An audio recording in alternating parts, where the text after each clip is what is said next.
Protected, approaches Umtalo Wake with hesitant grace, says she belongs to. Now, as we count down to this year's Fakugesi African Digital Innovation Festival, which kicks off on Thursday, one of the aspects of the festival is the Future Africa, Telling Stories, Building Worlds program. The aim of the program is to boost the use of virtual reality in African storytelling. One of the artists who received ongoing mentorship and production support to create their project is multi-award-winning performer, writer, new media artist, producer, and social activist, and I know him as a poet, Xabiso Vili, and he joins us now on Zoom to tell us more about his participation at the festival. Good morning. Welcome to Morning Live. I mean, give us background into your relationship with words, specifically poetry, which is one of the main reasons you were here today. Thank you so much, Lebu, for having me. And yeah, I think that I'm very excited to have this relationship with words. I'm very excited to have found a relationship that allows me to heal myself, to make sense of the world around me, to make sense of my inner world, and be able to then share and express that to others and help them make sense of the world around them as well. Now, your writings explore your inner world relating to the outer world. I mean, in simple terms, what does that even mean? And why is that so important? So I think that us as human beings are always just trying to figure this thing out. Nobody has ever given us a blueprint as to what life is. And so art is one of the really pivotal and exciting ways of being able to feel what we feel and make sense of it, inside in our own emotions, but also make sense of it around how do we interact with the world around us, as ourselves, as our communities, as a society. What does it really mean to start really shifting and changing and healing that, I think, is really the capacity that art and poetry offers us. I mean, speak to us about the relationship between, the different hats that you wear, those of performer, writer, new media artist. There's also a producer, but digital strategist as well. How do those feed off each other to make one Xabiso Vili? Xabiso Vili does wear many hats, and every time I hear that spoken back to me, it completely surprises me that I am able to manage and juggle so many. But I think that us as human beings and these multifaceted beings do generally carry many hats in our everyday lives.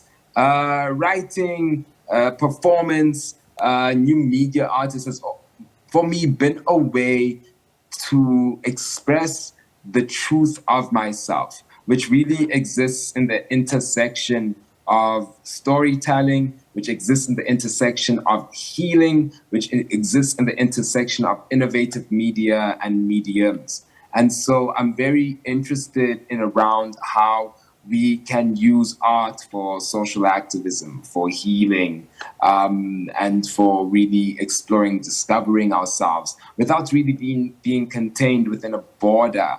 And so when I'm using all of these new art forms, and I'm using poetry, when I'm using augmented reality or virtual reality, what I'm really trying to do is to imagine what the new Insomi looks like, what it means to be the new storyteller, to be able to reimagine what our future might look like and begin to implement that so that we can create a world that we can all collaborate in living in.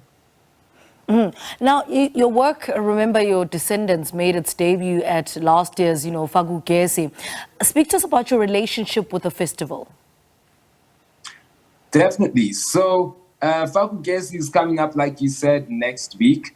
And my initial interaction with Fakugesi was actually getting the Digital Lab Africa grant in 2019 to bring to life Remember Your Descendants, my first augmented extended reality work. And since then, I have, through many of their projects and then other extended reality projects, worked very closely with them, from mentoring other artists that want to use these new technologies, to imagining new artworks with them. Remember Your Descendants was, like I say, my first augmented reality project that imagined if you were an ancestor, what would your descendants call upon you for? And Fakugesi really is the type of innovative festival that allows artists such as myself and such as other artists to really start imagining and dreaming and asking the wildest questions and offering them space to explore the technology to perhaps begin to get answers to that. And if not get the answers, at least begin to get the tools to start building the answers. This year, you're presenting Black Boy Meets Boogeyman. Tell us more about this project and what's the inspiration behind this one?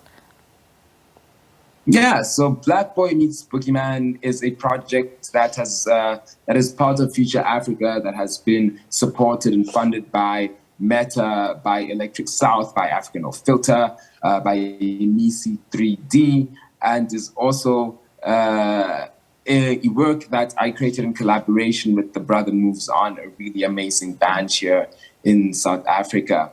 And this explores what it means to turn toxic masculinity into compassionate masculinity. It's a 360-degree visual album that uses poetry and music to ask really personal questions that can start beginning healing certain masculine wounds within our community. And like I said, it's one of the Future Africa grant programs amongst 6 others that now Fakugesi will be exhibiting at next week's festival, along with so many other exciting extended reality projects. Yeah, I mean, talk to us about being part of Future Africa and the benefits that came with working with them. Definitely. So the way in which we were supported in Future Africa was obviously being given grant and seed money, upwards of $30,000 to create a project that we then pitched to them. We were also supported by Electric South, Africa No Filter, and Nisi 3D, along with Meta, who were the main supporters of that, to really imagine and recreate what African futures look like. So I'm one out of 6 participants across Africa that have been supported to really start reimagining what the extended reality framework might begin to look like and what this ecosystem might become. And so this is a really, exciting project for me, because I get really excited by innovation and imagination, and this Future Africa grant really allowed the space for me to imagine wildly without any limits and to collaborate to create something that has truly never been seen before. All right. And what lessons came with working on this project for you personally as a new multimedia artist? I think I've learned a lot about myself, a lot about what I am passionate about. I think that I have learned a lot about how I want to see South Africa starting to interact in this global market. I think that one of the things that I begin to realize is that Africa is at the forefront of storytelling. And by honing the infrastructure and the funds that are available globally, we could really start to begin to not just take over, but really define and redefine what an extended reality community might look like. This form is so brand new that it is so possible for us to be at the absolute forefront of creating and envisioning and imagining what and how it might be used. And so one of the things that I think I've learned is thinking and consistently thinking around how to open up the space for many other artists to be able to access it a lot easier. All right. Xabiso Vili, good luck with your participation at Fakugesi. Thank you so much for talking to us. He's a multi-award-winning performer, writer, new media artist, producer and social activist, speaking to us about his 360-degree multiple-choice poetic theatre performance and visual album, A Black Boy Meets Boogeyman, which will be presented at this year's African Digital Innovation Festival, Fakugesi. Quick ad break, we speak to Letabo Kadima, foodie, food blogger and vlogger. After this, stay with us.